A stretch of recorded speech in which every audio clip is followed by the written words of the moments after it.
5 recettes à la une, ça sent déjà bon. Bonjour, en cette fin d'hiver, voici une recette toute en douceur, venue des pays du Sud.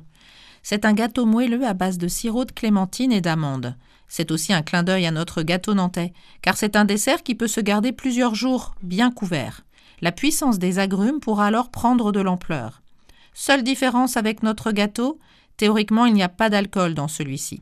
Mais certains y ajoutent une cuillère à soupe de Cointreau pour corser un petit peu le goût. Voici les ingrédients pour 8 à 10 personnes. 200 g de beurre doux, théoriquement, mais moi je mets du beurre salé, pas trop salé. 380 g de sucre en poudre, le zeste râpé et le jus de 4 clémentines, ou bien de la confiture d'agrumes, le zeste râpé et le jus de 1 citron, 280 g de poudre d'amande, 5 œufs fermiers de taille moyenne qui seront battus, 100 g de farine ordinaire tamisée, une pincée de sel et prévoir aussi des bandes de zeste d'orange ou bien si vous êtes un petit peu paresseux comme moi, vous pouvez acheter des zestes déjà tout faits dans toutes les primeurs, vous allez trouver ça. Ensuite, il y a un glaçage au chocolat mais qui est facultatif, je vous donne quand même les ingrédients.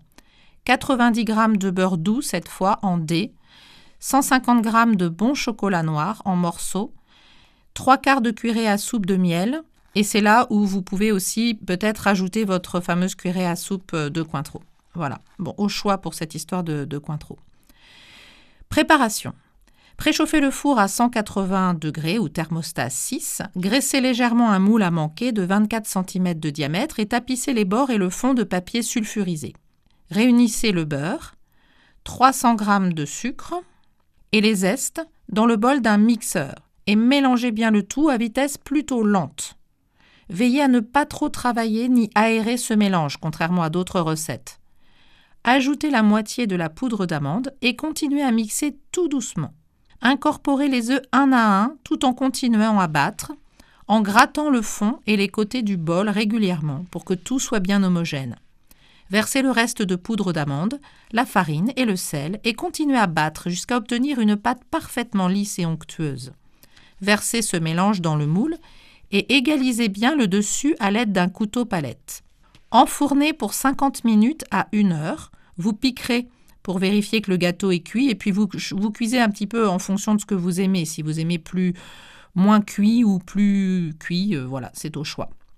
Une fois le gâteau presque cuit, réunissez le reste de sucre et les jus d'agrumes dans une petite casserole et portez à ébullition. Vous devriez obtenir près de 12 centilitres de liquide à peu près. On ne sait pas à 1 centilitre près, mais enlevez-en si nécessaire. Il ne faut pas non plus que ce soit trop imbibé. Une fois à ébullition, retirez le sirop du feu.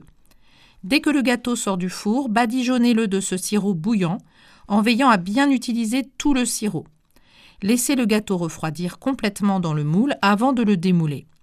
Vous pouvez ensuite le servir tel quel, comme on a dit, décoré de zeste d'orange, ou le conserver quelques jours dans un récipient hermétique et le servir plus tard. Ensuite, il y a cette histoire de glaçage. Donc, si vous voulez glacer le gâteau, il faut le faire le jour où on le sert, afin que le glaçage soit frais et brillant. Réunissez alors le beurre, le chocolat, le miel dans un saladier résistant à la chaleur et mettez-le à chauffer au bain-marie au-dessus d'une casserole d'eau bouillonnante, en veillant à ce qu'il ne touche surtout pas l'eau. Remuez jusqu'à ce que tout soit bien fondu. Retirez immédiatement du feu et versez le fameux alcool si vous le rajoutez, donc le fameux Cointreau. Arrosez ensuite le gâteau refroidi de ce glaçage et laissez-le s'écouler naturellement sur les côtés, sans recouvrir complètement le gâteau. Laissez ce glaçage prendre tranquillement, puis décorez le centre du gâteau de vos zestes d'orange ou de zeste de citron. Voilà, bonne dégustation à tous!